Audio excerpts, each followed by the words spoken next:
Hi guys, I am excited for today's video. It's gonna be quick, it's informal. We're just sitting in here hanging out in my little girlie's room, and it's something that I think would be really cool to routinely do if you guys like it. Because a lot of you have expressed that you don't have a group of women, you don't have godly friendships necessarily to kind of sit down and do an actual Bible study with. And I think that this could be something that could bring us all so much closer together. So what we're going to do today is we are going to go over 1 Peter, I don't want to say the wrong thing, 1 Peter 3, 1 through 6. And the reason why I picked this one is because it seems to be really popular. It was a really popular video that I did. A lot of people were interested in it. And I think that it's one thing to take in information, right? We listen to information all the time. We go to church, we hear the pastor preach, but we don't always break it down and learn how to apply it to our everyday lives. And sometimes that takes just like a little bit of digging and prompting some questions to kind of sit with yourself and be like, like, how does this relate to my life? Because my life is different than your life, and so-and-so's life is completely different, and their marriage is completely different, and it's so deeply personal. So we're gonna go ahead and get started. We're gonna first of all read the verse, and then I'm gonna give you just like a little bit of brief context, some key themes, and then we are going to jump into those questions, and I'm gonna make sure that I have those up on the screen as well. So let's get started. So 1 Peter 3, 1 through 6 says, "Wives, in the same way, submit yourselves to your own husbands, so that if any of them do not believe in the word, they may be won over without words by the behavior of their wives, when they see the purity and reverence of your lives. Your beauty should not come from outward adornment, such as elaborate hairstyles and the wearing of gold jewelry or fine clothes. Rather, it should be that of your inner self, the unfading beauty of a gentle and quiet spirit, which is of great worth in God's sight. For this is the way the holy women of the past who put their hope in God used to adorn themselves. They submitted themselves to their own husbands, like Sarah, who obeyed Abraham and called him her Lord. You are her daughters if you do what is right and do not give way to fear." Okay, so let's talk about some context here.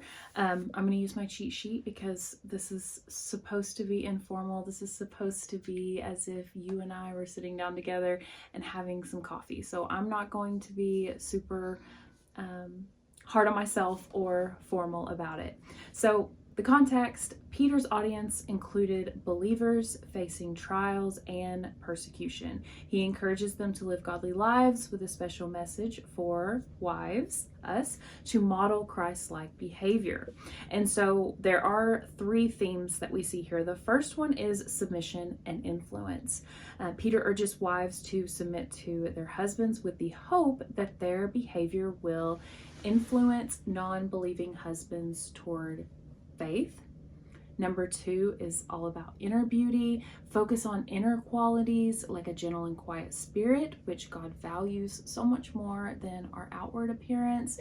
And then number 3, historical examples like Sarah and other holy women. They are cited as role models who adorned themselves with inner beauty and godly submission.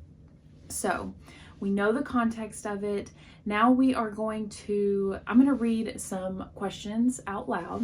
I'm going to put them up on the screen. I want you to feel free to pause if you need to, get your journal out, reflect, turn the video off, come back later if you want to, so that you can kind of feel more connected. And also with these questions, I want you to feel, if you feel brave, I want you to share them in the comment section, so that we can kind of maybe start a discussion, because that's what a community Bible study is. It starts some discussions, and I think that we could help each other out and just really uplift each other and be a light for one another.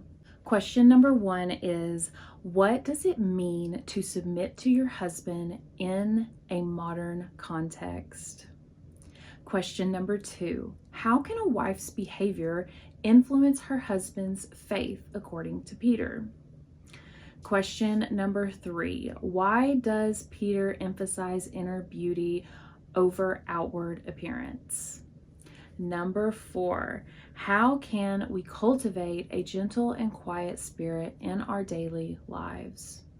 And question number 5, how does Sarah's example inspire you in your own relationships and faith? I'd also like to add here, if you ever feel a little stuck on the meaning of something, or you just want to know more about it, gotquestions.org is a great resource. I still use it to this day. I use it sometimes for my videos. I research things whenever I'm reading the Bible, and it has just been an amazing tool in my tool belt ever since I got saved. So the next thing, those are kind of a little bit more surface level questions, but the next set of questions is going to be more so a reflection and how you can apply this passage to your everyday life. Okay, so the first thing I want you to do is reflect on areas where you can exhibit more Christ-like behavior in your marriage. I know for me personally, I could be so much better at listening to my husband.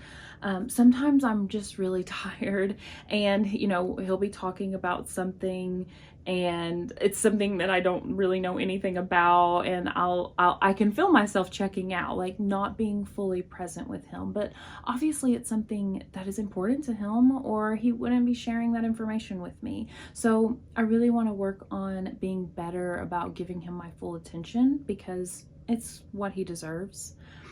Question number 2, I want you to list practical steps to cultivate inner beauty, such as spending time in prayer, reading scripture, and nurturing a quiet and gentle spirit.